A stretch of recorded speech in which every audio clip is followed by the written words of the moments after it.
College Football Update. It's with your host, Sean Spencer and Alex Lucifer. What is going on, ladies and gentlemen? It is your boy, Sean Spencer, one half of that dynamic duo that is Let's Talk Football. And you see I'm with my guy from up north, Michigan's finest, baby. You already know what it is, Alex Lucifer. What up, Alex? Not too much, man. Always love talking college football. There's a couple big things to talk about here that we got going on, and cannot wait to get into it. Absolutely. Always good getting together with you, rapping about this football. But hey, you were not lying. There have been a number of stories that have been out as of late, and unless you've been living under a rock, you already know where we're gonna start. So let's get right into it. And Nico Iamaleava mess gets a little messier. For those of you that don't know, he was the quarterback for Tennessee that was dismissed from the team after missing the final spring practice, and his team, him under his name, was trying to get more on. They're just $2 million. They were trying to get $4 million, and Tennessee said, "Nah, we're good with that." But there's a little more to the story, Alex. Let's dive into it. Talk about kind of the role that his father played in this whole thing. Yeah, so it seems like his entire life, the family dynamic has been his dad is very in control of everything, and everyone just kind of falls in line, and clearly that continued on to college, because as soon as Tennessee made the playoff here, Nico's dad went to his agent, and then the agent went to the team and said, "No, we got you in the playoffs. Let's boost this up a little bit." And it wasn't a little bit. They tried to double the money. You're supposed to get like 2.2, somewhere around there. They tried to bump it up to 4. They threatened to pull Nico out of the playoff game before it even got time to play the game, which kind of makes sense why they looked so unorganized when you've got players talking about sitting out and that whole mess. It makes a little more sense. But yeah, it's a gong show what happened between Tennessee and the Iamaleava family. And it's a shame. And I mean, this is one of those situations. This right now is the face of the NIL, the face of all that we love and or hate about the NIL. And honestly, there's so many ways you could look at it, because obviously everybody wants to paint the picture that, oh, look at this kid and these kids out here, and they're sitting there asking for all this money, and what's this guy worth, and is he this, is he that? And then sometimes we've seen in history, Bernie Kosar, prime example in the league, he let his dad take care of the finances, and his dad did other things with the finances. You know what I mean? So sometimes in the film you don't have an option. That's your family. You're connected to them. So you're going to say, yeah, of course, I'll bring it to you. How many people do we know have their parent is their agent? Lamar, J5, all these guys, So I understand that part, and it is what I think it's just unfortunate that it kind of played out this way, but I think it kind of also shines a light on a bigger issue, which is, they did a lot to get him in-house. You know what I mean? And it wasn't necessarily the most maybe honest, or, they they're kind of paying for kind of how they did it. What exactly did they do in the beginning? Yeah, so it sounds like it was very, not very similar, kind of similar to the Jaden Rashada Florida incident, except they actually paid him the money. They gave him the money that they said they were going to, gave him more than the NIL, like, essentially contract part showed, and the NCAA went after them for it, but there wasn't really any rules and restrictions on it. So then Tennessee went back and sued the NCAA. The judge sides with Tennessee, and the NCAA just kind of goes like, okay, have fun, everybody, figure it out. And that's why we're where we're at now. Yes. And this whole situation and for a lot of people, this whole situation is a crossroads. Where are we going to go with this? What is the NCAA going to do? But like I think we alluded to in some past shows, it's going to be more on the team. What are the teams going to do? And I think what Josh Heupel did set this. He put the stand out there. He put the line in the stand. He said, "This is what's going to happen. I'm not going to let this be a distraction." Dismissed. You're off the team. No player is bigger than the team. Um, Unfortunately, I don't know that every team's going to do that. I mean, we've seen the Matt Sluka situation where he left, but some teams that are desperate enough will say, "Hey, let's see if we can come up with that," or something like that. I'm glad Tennessee did what they did, and they're kind of cracking down on this because we can't let this be the norm. They're like you said, there are no, they don't have regulation. We need to have those things in place. And until that happens, it's going to be the wild, wild west. Not just for this, but just, I mean, all around. But see, here's the main issue with that is essentially to get a set of guidelines on that, you're basically gonna have to have a CBA like the NFL, NBA, all them do. Yeah. But then you've got 135 schools Mm-hmm. with 125 players. Yeah. That you have to get them all on the same page. Yep. That's nearly impossible. I was listening to, I told you earlier before the show, I was listening to Joel Klatt talk about this whole situation. And this is where he said having that, almost that Big Ten SEC kind of coalition, have that kind of run college football wouldn't necessarily be that bad a thing as far as getting a set of rules and regulations going. Because then you have those two conferences that have to align. Now your hope then is that they look at the best interest of the totality of college football. Right. That's where the worry would be with that. But at least you'd have, say, 35 to 40 schools trying to figure out what's best for college football instead of 135 schools. So that might be something to look at, or you kind of split it into a bunch of smaller leagues. Do kind of the Power Four as one, then the group of 4, 5, 6, whatever it is now, as that's their own group and their guidelines. But then it's like if you pull from one of those up to there, now how do they all of a sudden get all that funding and all that money and everything? So it's a whole can of worms to open. Yes, it's going to get ugly before it gets better. Absolutely, and that is the issue because, like you said, there is a gross difference between some of the top schools and some of the mid to lower schools in funding, coverage, just reach, all of it. So they cannot compete. You know what I mean? And there's a number of schools that are completely out on Nico because of the fact that he's still asking for $2 million, and a couple of teams are kind of saying, "Hey, listen, UNC, we're out of it, and we're going to discuss, them a little bit later." A couple teams are saying, "Hey, look, we see all this, we see what's going on, but you might have to come off that $2 million. We might have to lower it down to $1 million because we ain't trying to pay all that." And they're trying to humble him. You know what I mean? Like, what is this saying? What are they saying? Well, I think it's teams trying to take a bit of control back because we've seen since the beginning of NIL, essentially, the players own it now. They have full control of everything, essentially, of what goes on. Because if you're not going to pay me here, I'll just go over here where they're willing to pay me, and then I'll play for them instead. We'll build that program up. We'll make that better. You'll fall off. Now teams are kind of starting to be like, okay, well, if the players start playing better, they're asking for more.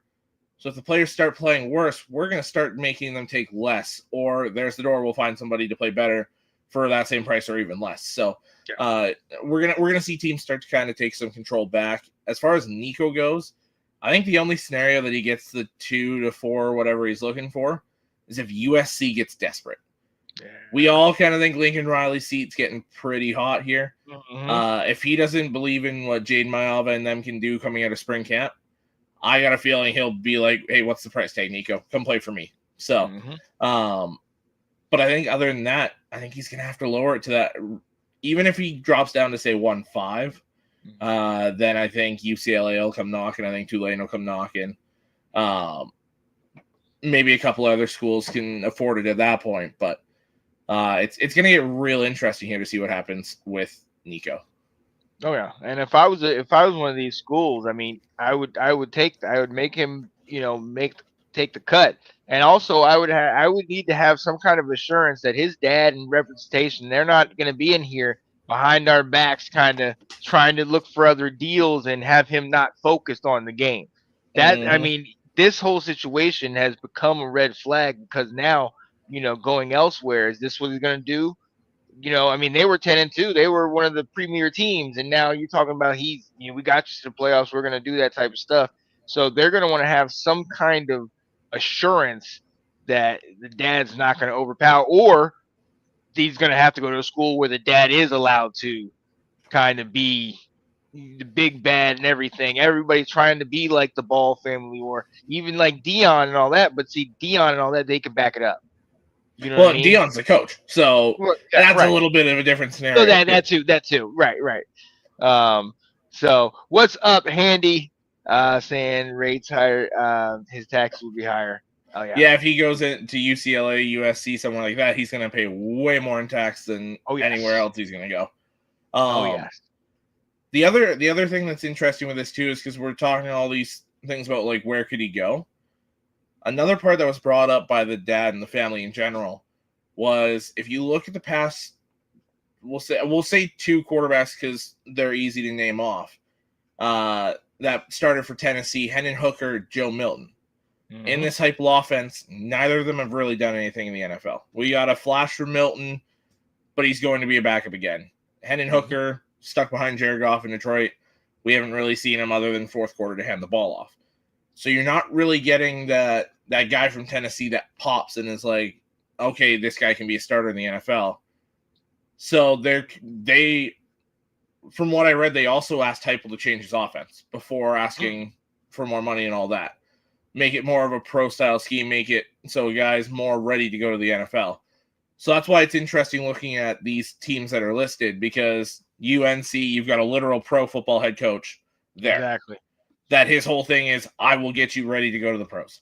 Right. USC, you see Lincoln Riley, Kyler, and Baker, and Caleb, and like he's got a long history. Manziel, those guys, or sorry, not Manziel, worked with Mahomes and them a little bit as well. Was able to get these guys ready to go pro. So there's that long list there, which is why it makes USC so interesting to him as well. But then other than that, those other schools listed, they don't really fit that criteria. No. So then it's like UCLA makes sense because Southern Cal kid, go home. But the other ones, it's just like, why? That's a little confusing to me. Yeah. So we're gonna see what happens. I mean, obviously he's in the news. He's one of the major stories that's going on and where he's gonna go. Former 5-star quarterback, and look, we talked about his stats: 19 touchdowns, 5 interceptions, I think 2,600 yards, but he was something like 64% completion percentage. You know what I mean? So he can play. We know the talent he has, but we've also alluded to the fact that when the bright lights are on and the Ohio State he falls apart. He can't get it done. So he's going to have to prove something more. If he's looking to go to one of these top tier schools, they're going to see a little bit more. You know what I mean? So we'll see what's going on. But hey, we alluded to talking about Dion a little bit earlier, so we got to talk about Travis Hunter, who is going to the league, obviously most likely going to be one of the top 3 picks. But he was interviewed, and he kind of came out and said, if he can't play both ways in the league, he might want to quit football. Now, in the whole quote, he said, "quote It's never playing football again because he's been doing it his whole life. He loves being on the football field. I like that I could dominate on each side of the ball, and I really enjoy doing it." He shared that with CBS Sports. We all have had the question, will he be able to play 100% of the snaps on offense and on defense? Not even Dion, his predecessor, his teacher was able to do that. He's played special teams 100% and he played defense. Didn't play offense all the time. Realistically, Alex, can he do this? No. Now, if anyone's going to do it, I think it would be him, because if I'm not mistaken, Dion, Charles Woodson, all those guys, they didn't play 100% both sides even in college. They played a lot on offense and the full-time defense, but Travis was nearly 100% of the snaps. Yeah. It was like 85 and above % snaps nearly every game. So, yeah. I mean, if anyone's going to do it, it would be him at that point. I think this is him saying, don't take the choice away from me. Because the question was, if you were forced to play one or the other, would it be corner, would it be receiver? That's why he said it would be walking away. Because I don't think he wants that choice taken away from him. I think he wants to see if he can do it. Because like he said, he's done it the entire time he's played football. Yeah. So, I think it's that challenge for the competitor in him, wants to see if he can do it and what level he can do it at. And you can't knock him for that. The one thing I would say is it would be a very Cleveland Browns thing to draft him second overall and then just be like, oh, you're playing one side of the ball, so he just throws up deuces, walks away, and you still got to pay him all that money. Yeah. Yep. I could see them doing it. And I think that's where he's going. I think he's the second overall pick. Really? Ooh. Yeah. Ooh, that could be interesting. Look, they need a corner, they need a receiver, so.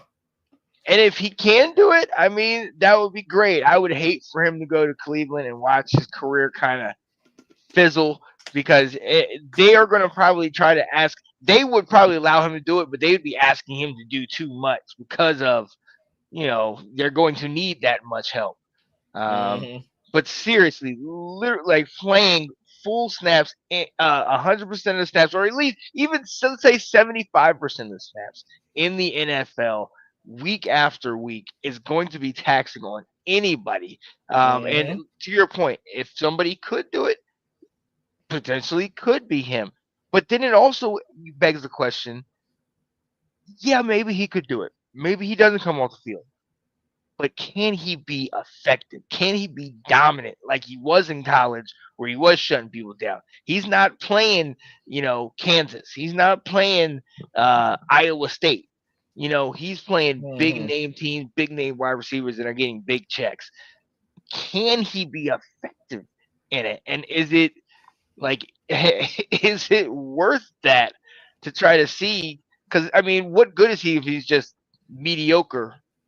If he stays on the field, but he's just decent. Well, and see, I think the scenario is you play him 100% at corner, and we'll say 60 to 75% at wide receiver. You put him in as that third receiver, so when you go 3 receiver sets, he's in. I think that's your best case scenario. I think he's a great corner at that point. I think he's in that right off the bat, he's in the top 20, and then a year or two in, probably into the top 10 at corner. Especially if he's playing across from Denzel Ward in Cleveland. Right. That's kind of where I see him now. And then if you play him as that third receiver, you've got Jerry Jeudy there, who's solid. He's not great, but he's solid. And then you get another receiver there to pair with him and Hunter. Then I think they're going to go quarterback in the second round, maybe a Jackson Dart, or trade up into the first round to get him. All of a sudden, that looks kind of promising for Cleveland. So, I really like the idea of him defensively in Cleveland. I love the idea of him offensively in New York with the Giants, though. Oh, yeah. Him with Malik Neighbors would be showtime. That would be so much fun to watch. Oh, yeah. And Slayton is underrated receiver over there, so he can kind of even come in the slot, so he wouldn't have Wandale Robinson. And... That Yeah. would be obviously I would hate that because I don't want to see that Joker 2 times a year. And the Giants are beating us with nobody, so I don't need them to have somebody stud like this. But yeah, no, I mean it would actually absolutely be a great fit. What up, Ben? Saying UNC, University of Nico, Carolina. He ain't coming. He's not coming here. All right. Latest story You is don't not think if he lowers the price tag? coming. If he goes for $1 million, you don't think Bill's gonna Listen, hop on that? Alex, we are going to discuss why I don't need any more distractions in Chapel Hill. Okay, we already have a one distraction too many in Chapel Hill, and if I got to hear any more Bilates or any of this nonsense, all right, I'm telling you, I'm gonna scream. I don't want to hear it, man. I don't want to hear it. But yeah, we'll see. And I wanted to talk about it because I wanted to add some context. Our buddy EK Holiday, Eric Kelly, hit us up, said asking if we can discuss this, and this is something that we had mentioned earlier when we had talked about the draft and can he do it realistically and what are the chances and where would he be able to do it. But when you name those two teams, the Cleveland Browns and the New York Giants, who need help at wide receiver and in the secondary, if he was going to do it, those would be the desired locations. And Mhm. man, look, for me as a football fan, as a guy that loves this game, I want to see that, man. If Mhm. he's got it in him to do that, and let him be that true hybrid back, let's go. I'll do it, Yep. man. I want Yep. to see that all day, man. So look, oh, this is good. look, yes, very true. You've had Jordan UNC for over 40 years now. Doesn't seem like a distraction to me. Yes, very See, true. but But this, it's a what, 24-year-old Jordan? right, exactly. And I just got it. I know players ain't watching what they're supposed to be doing on the field. If she walking her, you know what? We're gonna talk about it after the When break. you We're gonna put go. Good. it's bad when you put her age with that Jordan for over 40 years, and it's still not as old as her boyfriend. Just saying. Still, right. Oh my God. Oh, this is strange times in Chapel Hill right now. Strange times. Look, we're gonna go to a quick commercial. Before we do, He's got a good point. imagine the fantasy points you pick up. Oh, Travis Hunter and If team. you're Oh, in a absolutely. dynasty league with a rookie draft, he might be a 101. Oh yeah. You have to get him. You trade up. You trade with whoever to get that pick, so you can get him, especially in fantasy for sure. But yeah, we're gonna go to a quick break. Before we do, we started something on this season of college football update where we ask a little trivia question. We asked about the three generations and how many times that's ever happened from college to the pros. This week, got to shout out my guy. In lieu of Ohio State going to the White House and fumbling Oh yeah. the trophy, Yeah, that Mr. was rough. Vance. Yeah, that Butterfingers. Ooh, we don't want to talk about that. But yeah, um, we do know the last time that the current national championship champions lost was to my buddy over here. And as you guys know him, he always has a little tagline under his name that has a certain number of days. So we want to know how many days has it been since Ohio State has beat Michigan? It's been a while. It's been a long while, ladies and gentlemen. Yep. So let us know what you think. We will be right back. Here's my guy, Anton Benton, Awesome Artisans. Check it out.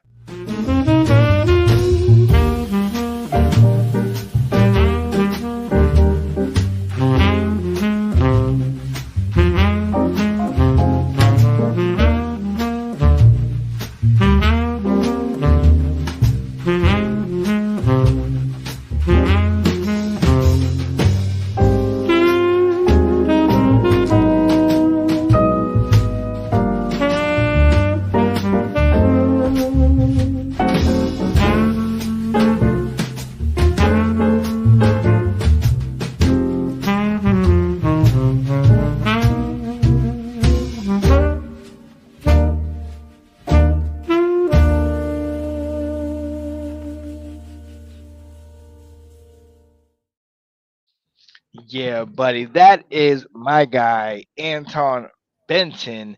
awesome artisans. You can follow him on Facebook and on Instagram. Awesome_artisans. Lives in the Virginia Beach area, travels up and down the East Coast and also towards the Midwest. He will go, works on stuff outside the house like barns and patios and floors you install in there and swing sets and all that. Also works on inside the house. Took care of my buddy Nate's family, built him an indoor closet. So he'll do all this work. He travels. Definitely a good guy. We asked a question before we went on commercial, asking about our guy, diehard Michigan fan, how many days has it been since Ohio State beat Michigan? We do have a comment. Ben said, I'll say nearly 2,200 days since Ohio State last beat Michigan. Can't give the exact number. Not that much, but not that far off. Yeah, not crazy far off. So we will give you the actual number. Actually, I'll let my guy give the number. How many days has it been, my friend? So it is 1,963 days and counting. Come on now. And as we can Feels see good. at the White House, with them that fumbling the national championship trophy, it still gets to them. It still yeah. hurts them right there. Come on now. Let's go. Oh man. Yo, so hey, we appreciate y'all in here joining us. What's up, Ben? You know who it is. That's my buddy Alex Loosemore, restoring the roar host. So glad that's back. It is your boy Sean Spencer, and welcome to Let's our college football update. And I'm going to address something real quick. I mentioned it before. Okay, you know what team I love. Born and bred in the North Carolina area. That's my heart. And we got a new coach. And I love that. In the NFL, the GOAT, all these rings, he's done great. But now he came to college and he brought his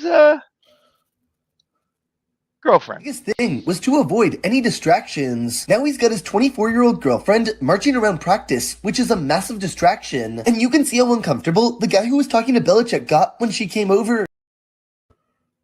Yes. Did you see how the guy kind of just walked back and walked away? And another thing, why are you wearing knee-high boots, stripper boots? Okay, you have shorts. You have this trench coat jacket how am I supposed, as a player, supposed to be able to focus when you're on the field like that? What, Bill? Because she's dating your coach, that's why you're supposed to focus. Come on now. It's a test. It's a test. Come on. See how locked in you are on football. Zach just said 1964, one off. Oh yeah.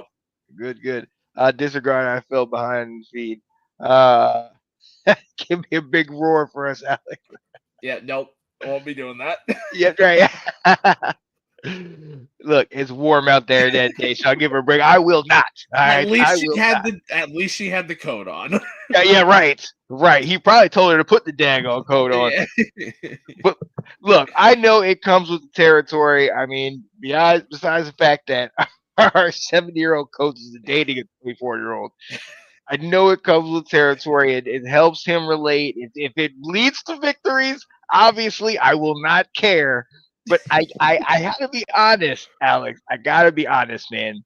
When I see her on the sidelines, to me, it's just like, are we about to be in for like just some craziness this fall? Like, I know he's a great coach, but I don't know. Put me out of my misery. Tell me I have nothing to worry about. Well, I mean, here's the thing. We're still in spring camp. So really there is nothing to worry about. And it looked like she was handing him some sort of like earpiece or something like that. Maybe there was some sort of communication problem. She was just the middle person. I don't think it's anything to worry about. And if there is something concerning there, we're still in April. It ain't August yet. It ain't game time. There's no way she's going to be on the field on game day. So I don't think you got to worry about that. Sure about that. Are you sure? He already gave her a role, so she's in charge of some kind of personnel or something. Yo, it.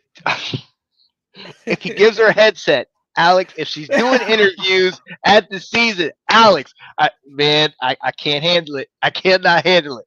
Okay. Hey, he hired his son. He can hire his girlfriend too. It's fine. You're right. Oh my god. Oh my god. What is happening? Oh, this is the Taylor Swift situation. All the games are gonna be focused on her. Billing her. And who called that defensive play? Who called that? Who called that trick play? Oh, she gave him the suggestion. What? What are we doing? Here's the thing, though. With revenue sharing coming, there's going to be a lot more eyes on UNC this year. It's going to be a lot better for your program. You're right. Yep. Bigger circus. Nico or Bilates. Right. We Nico, are the focus. Stop it, it's Nico. I'm telling you, mark my words. If we're getting there close to the end of the season and we're doing well, something comes up because of her. I'm gonna bring this conversation back up, man. I said, now if Connor Stallions is good looking short, he would probably have a job in Michigan right now. Hey, yeah, I can't disagree. Yeah. She's a very young lady. Yes. Yeah. Yes. Which is my point. She is a distraction. She's a distraction. That's the thing. If the players are getting distracted, clearly they're not invested in football. Get them out. Find somebody that'll be invested. Yep. Oh my goodness. Hey, look, ladies and gentlemen. I'm gonna go ahead and end it on that. We were gonna talk transfer portal, but it's getting late on this side of town, so I'm gonna kill it on that. That was a great one to end it on. Hey, we appreciate you guys talking to us on College Football Update, coming and joining us. The draft is not that long away. We are right around the corner, literally. Thursday. Yeah, literally sniffing distance from this. So we will definitely be on here talking to you, getting us ready for the draft, seeing what guys come from college, go up to the pros. He said, "Could see her show up to SV's dresses." Yes. I could definitely. Nothing will surprise me at this time. I'm telling you this right now. This year is going to be interesting, and I'm ready for it. I'm absolutely ready for it. Yo, so we got to head out of here.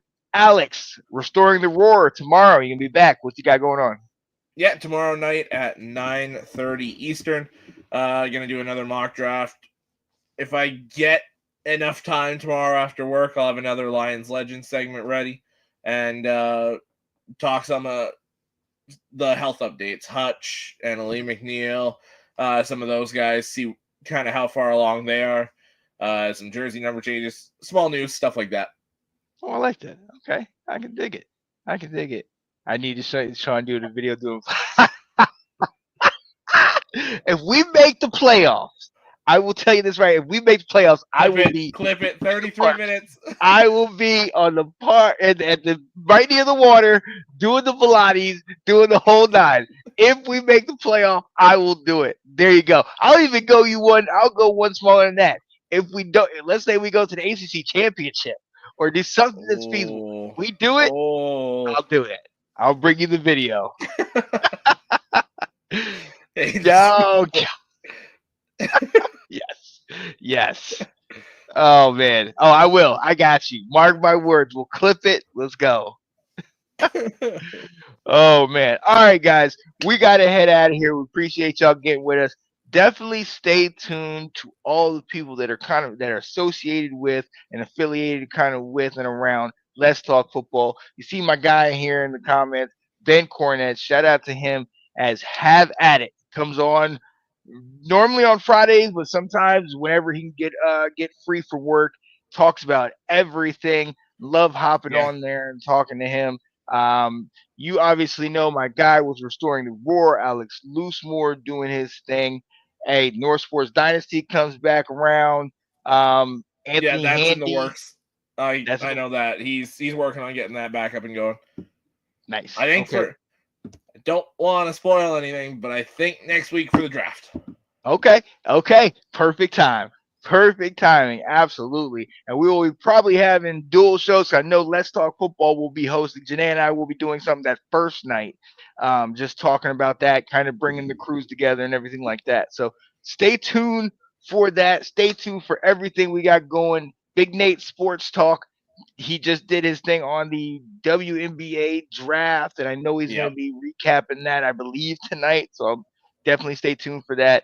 Handy, this week in Georgia football covered their legal issues, and we'll be talking a little bit more about the stuff going on this fall. So there's so much and so many people out here that are talking this game, that love this game, and we know you love it. You're responding by talking back and forth with us, so we appreciate it. We can't wait to join y'all again. But for tonight, we got to get out of here because I got to start writing these letters to UNC to tell them, get her out of the daggone practice, get her off the field. I can't. Soon they're all going to be doing Pilates. They're not going to be doing the static stretches. It's all Pilates. Come on, man. I'm like, what are we doing? What are we doing? Oh, man. But, Joe, we're heading out of here, guys, man. Y'all have a good evening and have a good rest of the week. We will talk to you soon. Peace, people. College Football Update. It's with your host, Sean Spencer. Hey, out.